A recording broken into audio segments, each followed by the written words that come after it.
What episode are we on now? It's like 12 or 13 or 14. We're pretty high. We're in the double digits. Double digits, yeah. So we're really doing it now. Yeah. Actually, I'm gonna do an intro for this. Okay. Okay. Go.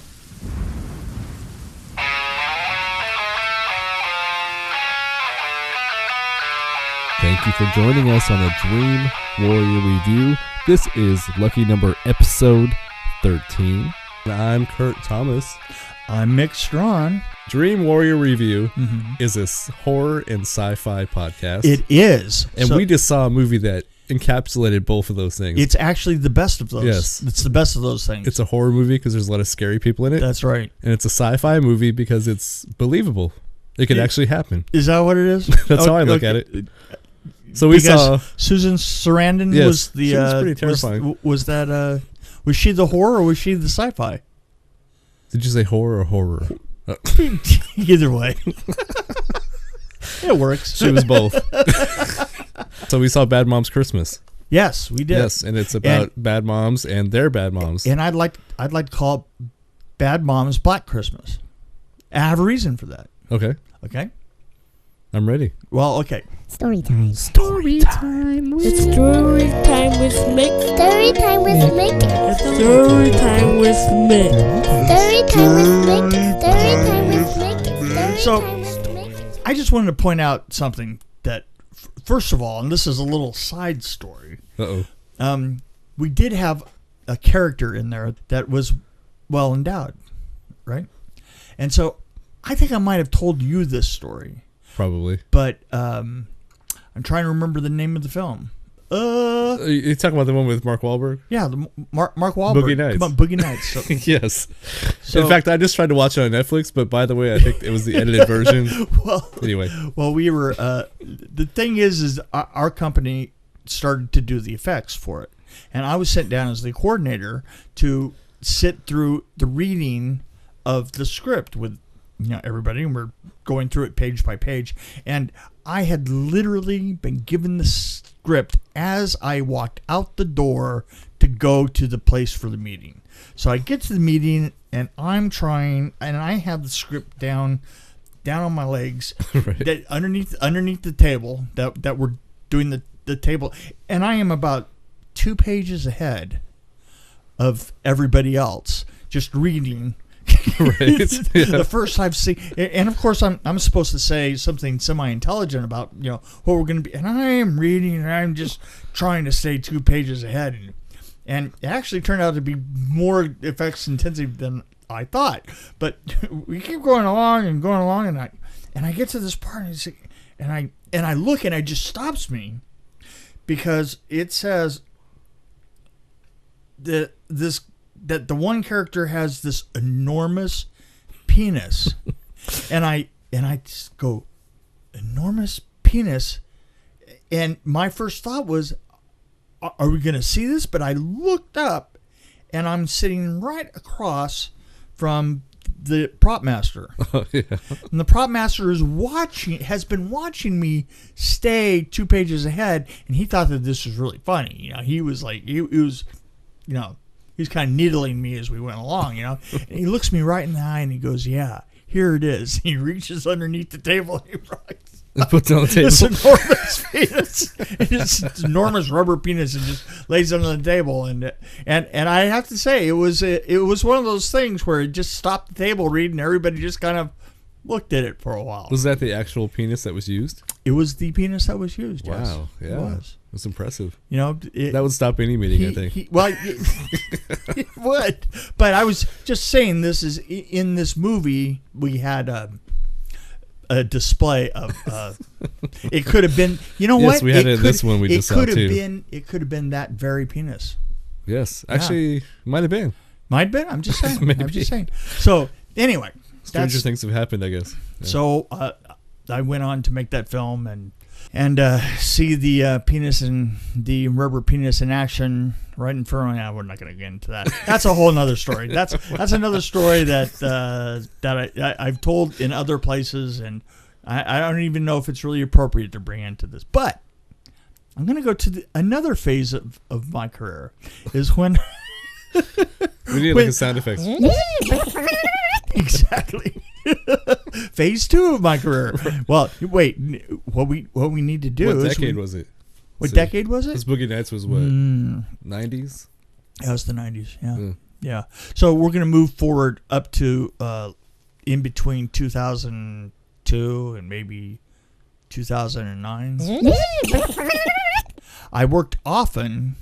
Beans is I'd given up like doing long-term projects. I started to do a bunch of short-term projects, and I would do art department, and I would do special effects and so forth. And and we started a project of doing, maybe we did probably 20 of them. They would come and they would show us a film, and we'd have to sit and we had to see through this film, and then we were supposed to. They would give us a trailer for this film, whatever it was, and most of them were horror films. Okay. And the trailer of the film would be so bad, and the film would be so bad that they couldn't finish cutting the trailer out of it. Oh, my God. So what they wanted to do is they wanted to put together a group of shots that, even if they had nothing to do with the film, they were just a group of like really high-end, gotcha. Yeah, right, the effect shots. So it's like the trailer of Mother, for example, was very misleading. Very misleading. Very misleading. Hate to bring that one back into our... Yeah, thanks a lot. Anyway. So I get what you're saying. Yeah, okay. So a crappy film that needed more shots just to make the trailer look good. And the thing is I knew horror films so well that I would sit down and I would plan out all these, shots and or these little sequences and stuff. Couldn't you just slow down the shots they already had? Like... Most of the films were just so bad that you didn't want that look. They didn't get very good. And you probably can't mention any films right now, probably. I could, actually. But you probably don't want to. Yeah, I don't care one way or the other. It doesn't make any probably doesn't even matter, really. I'm 100% I had a non-disclosure that I don't care about now. It's so long. There weren't any like Alice Cooper movies, were there, or anything? No, but one of them was called Black Christmas. Oh, that's why you said Black Christmas. That's why I said Black Christmas. And not the original one that was done in 1974. This was the 2006. It's weird that you say that because I think I saw the 2006 one, but not the other one. Okay. But I don't remember much about it, honestly. Which is, maybe I didn't see it. All I know is the shots that we did and the shots that we added into. We should bleep out the title. Beep Christmas. Yeah, Beep Christmas. Yeah. Opposite of white Christmas. I'm not going to say the name, but we did some great stuff. Yeah. I mean, we did like we came up with the idea of putting somebody underneath the ice. And their body floats up.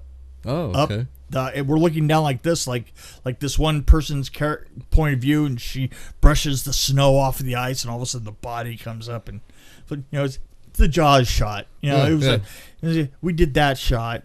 We did the Christmas lights spindling up inside of the snowblower, so we had to make our own snowblower that would actually had a big enough maw and you could see enough parts of it so that you would wound up all the lights, and then somebody's foot gets caught with the lights and they're being slid across the stage towards the snowblower. Wow, that sounds awesome. Just like this action stuff, because it didn't have that much action in it.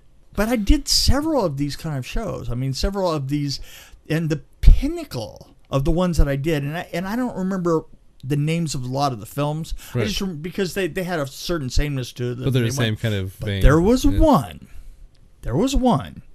that was called Pinocchio. And it was the Italian Pinocchio done by the great director. You can cut that in later, right? Yeah.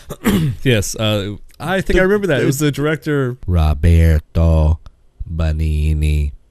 He's the one that did the war film with the war camp, the Jewish prisoners. Life is beautiful. The goofy director, right? It makes the Holocaust fun. Exactly. Yes. So he did supposedly an Italian version of Pinocchio. That's a true Pinocchio, but this film. It was horrendous. I mean, it was long, and it had the scene of Pinocchio hanging. So was it like a Fellini film that was really kind of slow paced? It was. Yeah, well, there was a 5. But not good. Like Fellini. Supposedly, quote unquote, a kid's film with a 5-minute hanging scene of Pinocchio. It's like with twitching and all the rest. Oh God. Oh man, it was horrible. So what we did is we made this real lighthearted kind of like. Actually, I remember the scene. One of the scenes that we made was Pinocchio in a fruit. Store, Okay, yeah. And we stacked all the fruit up in these little, and we put a nose, a Pinocchio nose in front of the camera, and we went around and did all these handhelds, and the nose goes around and knocks fruit down, and it was so stupid, but it was at least stupid. It wasn't horrible, so. We go and we put. We ran around with like a Steadicam and ran into things. Oh yeah, but we did all kinds of like happy-go-lucky shots. We did the typical, the guy, Pinocchio's runs through a door and leaves, this cutout in the door that's his shape. And I was, and the thing is, I was really getting sick because I'd done a whole bunch of these in a row, and I was, I'm susceptible to lung things, and I got really, really sick. And by the end of it, I forgot to score the back of it, so he runs up against the door and just as hard as he can, bam, just slides down it like a Wile E. Coyote up against the rock. It was great, and nobody liked the kid who was playing Pinocchio. I mean, it was like the groups kind of went. That was awesome, man. You do that again. Yes. But anyway, so we put together this lighthearted trailer for the film that literally didn't use any of the original footage. Wow. But we did use all of their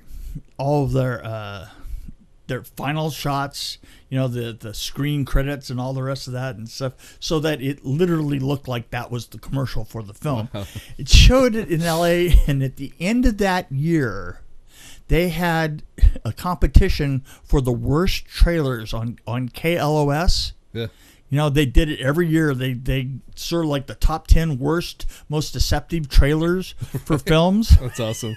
And we got number 1. And I remember I was driving down the road, and they were incensed, and they had people calling in saying how horrible this movie was compared to the goofy gag trailer that we gave them. And I remember going down the road thinking to myself, I really better not ever tell anybody about that. Well, anyway, so how's the weather? So it's nice talking to you, Rick. Yeah. Rick Long. Well, actually, I almost think it's almost a shame that they didn't do the goofy version that you shot. Well, yeah, but I think that we only had, probably 2 minutes of actually usable film by the time we were done. So wow. Yeah. Well, that's what we did. We did it sounds like people wanted the goofy version. They did. I'm it's like a ginger dead man. Listen, I'm a horror film aficionado. I mean, I did a lot of horror films, and I have seen some really horrible stuff done, with a camera. And the hanging scene of Pinocchio in that distressed the hell out of me. I mean, I was like, oh my God. So for everybody that I actually duped into going and seeing a 5-minute scene of Pinocchio being hung with my goofy gag nose knocking over fruit in the fruit stand, I apologize. I feel like we should put the trailer on YouTube. You can find it. I'm sure I'm very crafty with that kind of thing. I could probably find it. It's easy to find. Maybe I'll go buy the DVD and, I don't think you have to. I'm sure. I'm 100% sure you'll find it on YouTube. Well, I want to support the film industry. I don't even want to support the film industry, and I'm part of it. Come on. Well, yeah.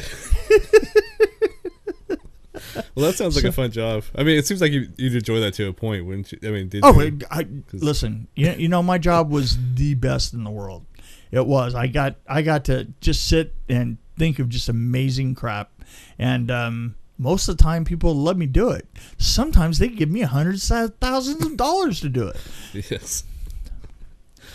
But you're sitting around polishing turds with trailers, so. Yeah, well, sometimes I polish, and sometimes I polish the turd. What can I say? You know, but there's some really good turds out there. Who hasn't polished a turd in their life? Right. You know? So Bad Moms, go Bad see Moms. it. Go see it. It was really good. Yeah, it was really good. It was really good. It was funny as hell, and you know, who knows? You might actually be able to see the penis from You never know. Boogie Nights. You don't know. Somebody needs to research that. Yeah. I don't think I have the time, but yeah.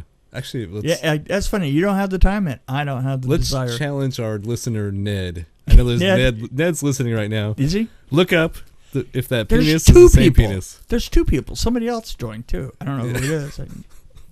Well, we've got 2 subscribers. We do have a William, or he goes by Bill. Yeah. Yeah, that's a definite listener. And he's giving us feedback. No, but we have a new one, new subscriber. Awesome. Yeah. Cool. Well, welcome. Okay, welcome. Yep, Yes. welcome new subscribers. We're up to 2 or maybe 3. Yeah, Yes. possibly.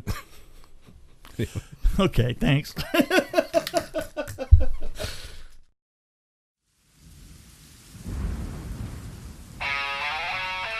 I'm Kurt Thomas along with Mick Strawn.